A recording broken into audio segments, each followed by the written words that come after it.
Welcome, everybody. Steven Sitkowski here.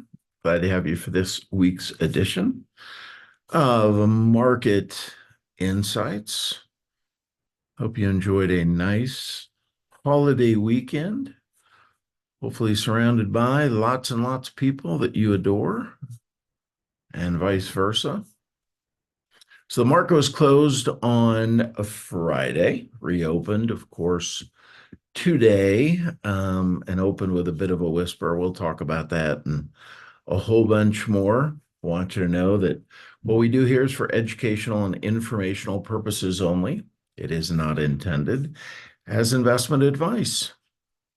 So let's move in the markets. Well, the personal consumption expenditure came in at 2.8%, kind of in line with what analysts were expecting. So didn't really jostle the market one way or another. Of course, the announcement was made on Friday. Market was closed on Friday, but we haven't had any real carryover one way or the other. Powell says the Fed is in no rush to cut rates. And he points out the fact that the economy is doing so well. The labor market is very tight. S&P jumped 10.2% in the first quarter. So in the first quarter, we got basically a whole year's worth of returns. Last year, the market was up 24%.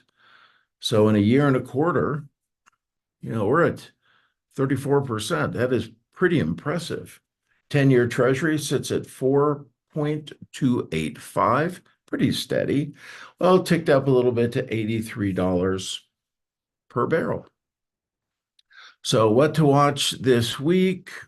Got the PMI manufacturing number that came out, actually surprised to the upside. We got job openings coming out on Tuesday, also known as the JOLTS report.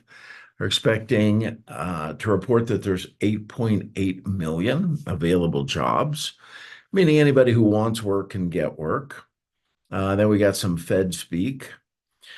We got auto sales coming out on Tuesday. Wednesday, the ADP employment number. We're expecting that to come in at 158,000 new jobs. Services PMI will be announced. More Fed speak. And then Thursday, initial jobless claims. They come out every Thursday. Whole bunch of people at the Fed looking to get a little FaceTime.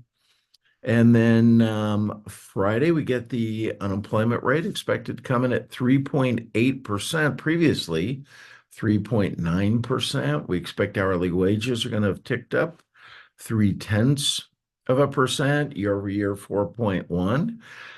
But we shall see. Last week's heat map, not really impressive. Market an all-time high. Target had a good week. I'm doing covered calls on Target right now. Alphabet, good week. Intel, Micron Technology. Apple dropped 1%. Microsoft almost the same. NVIDIA, about 2.5%. Wouldn't worry very much about NVIDIA. 1 year heat map, there has been so much money to have been made. If you were just fair at picking stocks, NVIDIA, 240%, Amazon, 81%, Microsoft, 51%, Meta, 141, Google, 53. Apple's only up 6% on the year. Pretty surprising. But it's just a sea of green. It's been a great time to be an investor. Market breadth last week. We like to look at the number of new 52-week highs versus lows. Came in at 522 versus 49. 452 versus 237, both very bullish. So keeping score year to date, the Dow's up 6.1, the NASDAQ 9.3, S&P 10.6. Yeah, percentage of stocks trading above their 200-day moving average.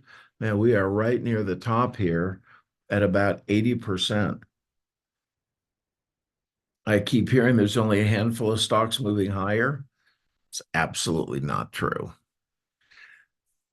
Personal consumption expenditure trends. Now, for the last 3 months, that's a bit disconcerting, but if you look at the 1 year or the 6 month, the Fed's doing their job. There's consumer sentiment.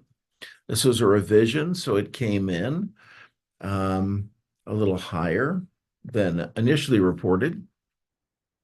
People are feeling good. This is really important. When you go to pick stocks, beware of losing companies. So currently, of large cap stocks, 10% of those companies are losing money, mid cap 20%, small cap 42% are losing money. Here's a tip: don't invest in companies that are losing money. Forward PEs get a little pricey. Forward PE on tech stocks about 28%. The other extreme is energy stocks. It's only 13%. Financials, about 16%. So there are some bargains out there. I thought this was really interesting. We look at money flow and you go back to 2009. Do you know where most of the money is going? Into bonds. Whereas the stock market's up 500% since '09.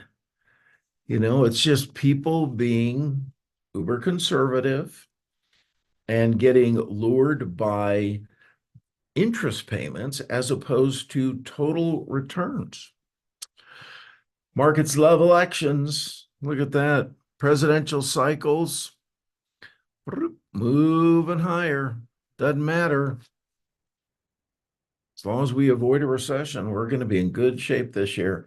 And Fed probabilities.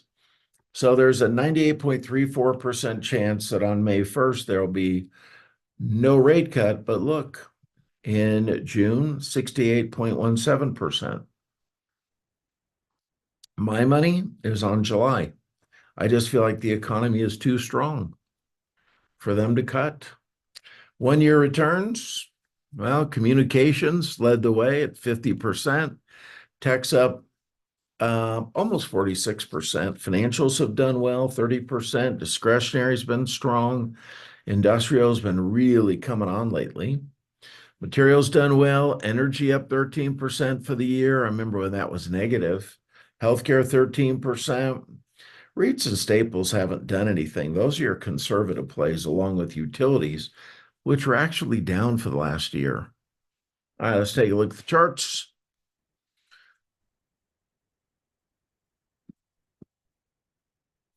And let's look at the S&P 500. A thing of beauty. We crossed over the 50-day moving average on November 2nd, have not looked back. The slope on that 50-day is lovely, still well above the 50-day moving average. My friends, that is what a bullish market looks like. How about the Qs? So this is big tech.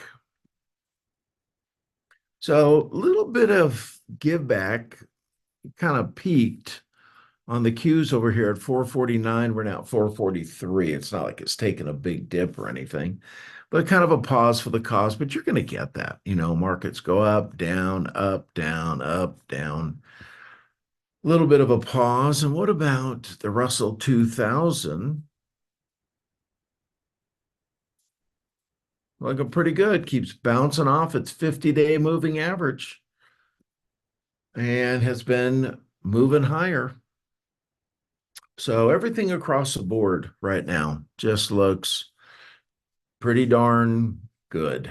So hope you're making plenty of money. I'll be with you again next week. Until then, be blessed. Bye for now.